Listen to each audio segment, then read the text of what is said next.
Alright, let's talk about something that's got the Percy Jackson fandom buzzing, Charlie Bushnell's recent comments about Luke's appearance in Season 3. And honestly, I think this is way more significant than just a wardrobe change. So, buckle up, because I'm about to break this down in a way that'll make you see it in a whole new light.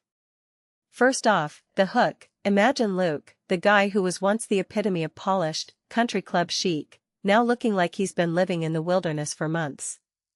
Yeah, that's the vibe Charlie's teasing for Season 3. But here's the thing, this isn't just about him ditching his Ralph Lauren sweaters. It's a visual metaphor for his entire character arc, and I'm here to tell you why that matters. From my perspective, Luke's decline in appearance is a direct reflection of his internal struggle. Think about it, last season, he was on top of the world, promised power and riches by Kronos. But after failing to revive the Titan, he's not just physically disheveled, he's mentally and emotionally broken. This isn't just a costume change, it's a character study. What makes this really interesting is how it mirrors his desperation to regain Kronos' favor. It's like the show is saying, look, this guy's not just a villain, he's a tragic figure. One thing that immediately stands out is how this contrasts with his Season 2 glow-up. Back then, he was the picture of confidence, almost untouchable. Now? He's a shadow of that persona. Personally, I think this is a brilliant way to show the consequences of failure in a high-stakes world. It's not just about losing power, it's about losing yourself. And that's a theme that resonates way beyond the Percy Jackson universe.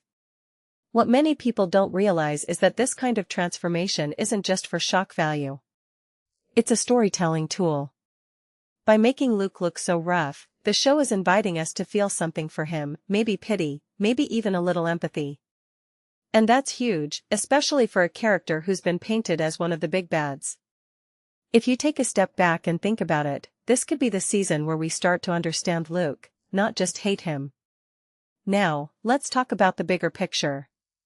Luke's downfall isn't just his own, it's tied to the larger conflict of the season. He's still trying to start a war against Olympus, but this time, he's doing it from a place of desperation, not confidence. This raises a deeper question, can a character like Luke ever truly redeem himself? Or is he too far gone? I don't have the answer, but I'm fascinated by the fact that the show is even asking the question. A detail I find fascinating is how this ties back to the books. In The Titan's Curse, Percy notes how rough Luke looks, almost feeling bad for him despite their rivalry. The show seems to be leaning into that dynamic, and I'm here for it. It adds layers to their relationship and makes the story feel more nuanced. What this really suggests is that even in a world of gods and monsters, the most compelling conflicts are the human ones. So, what does this all mean for Season 3? Well, for one, it's going to be emotionally charged. Luke's not just a villain anymore, he's a character in crisis.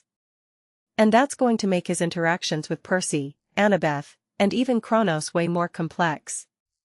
Personally, I think this could be the season where Luke becomes one of the most interesting characters on the show, not just because of what he does, but because of what he's become. Here's my closing thought, character transformations like Luke's are what make storytelling memorable. It's not just about the plot, it's about the people.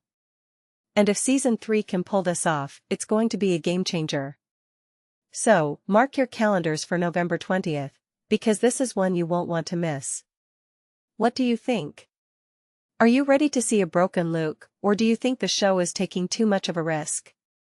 Let me know in the comments, I'm curious to hear your take.